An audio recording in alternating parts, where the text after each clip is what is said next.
اللہ کے نام سے شروع جو نہایت مہربان اور رحم والا ہے۔ چونٹیوں کی بستی میں جب کوئی چونٹی مرتی ہے تو آس پاس رہنے والی چونٹیوں کو کچھ پتہ ہی نہیں چلتا۔ تیسرے دن جب مری ہوئی چونٹی کا جسم اولک ایسڈ کی بو دیتا ہے تبھی مزدور چونٹیاں اسے اٹھا کر بستی کی کچرا کنڈی میں پھینک آتی ہے۔ چونٹیوں میں چلتے چلتے سر جوڑ کر ایک لمحے کا راز و نیاز فرض جان کر کرتی ہے، اور یہ چونٹیاں ہزاروں دوسرے کیڑوں اور پرندوں کی خوراک بھی ہے۔ اگر آج دنیا سے ساری چونٹیوں کا خاتمہ ہو جائے تو دنیا کا نظام درہم بھرم ہو جائے گا۔ ایک عام چونٹی کی عمر 3 ماہ سے 6 ماہ ہوتی ہے، خوراک یہ سالوں کی جمع کرتی ہے، لیکن چونٹی کارخانہ قدرت کا ایک اہم کردار ہے۔ یہ اس سسٹم کی صفائی کرتی ہے۔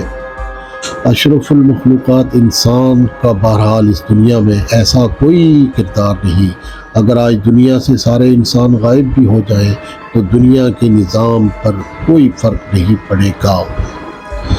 دنیا کی ہر مخلوق اس دنیا کا حصہ ہے سوائے انسان کے، اس لیے اپنی بقا کے علاوہ اس کا دنیا کے نظام سے کوئی تعلق نہیں، سوائے اس کے کہ یہ نظام کو بگاڑے نہ۔ اسی میں ہی اس کی بقا ہے۔ ہم نے چونٹیوں سے ہرس لے کر صدیوں کا سامان جمع کرنا شروع کر دیا۔ اس دوڑ میں انسان اتنے غافل ہو گئے کہ اپنے آس پاس کمزوروں اور بیماروں کا پتہ ہی نہیں ہوتا۔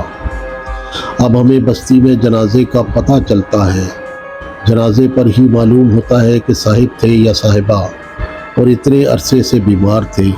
ہم یہ احساس ہی کھو چکے کہ اس بھاگ دوڑ میں ان کو بھی وقت دینا تھا۔ اے اشرف المخلوقات انسان، ایک دوسرے کا وقت آنے سے پہلے ایک دوسرے کو وقت دینا سیکھو، کیونکہ تم کوئی چونٹیاں تو ہو نہیں جو تم سے سوال نہ ہوگا۔ اللہ تعالی ہم سب کو سمجھ عطا فرمائے، آمین۔ اپنا اور اپنے پیاروں کا خیال رکھیں اور دوسرے لوگوں کا احساس رکھیں۔ جزاکم اللہ خیرا۔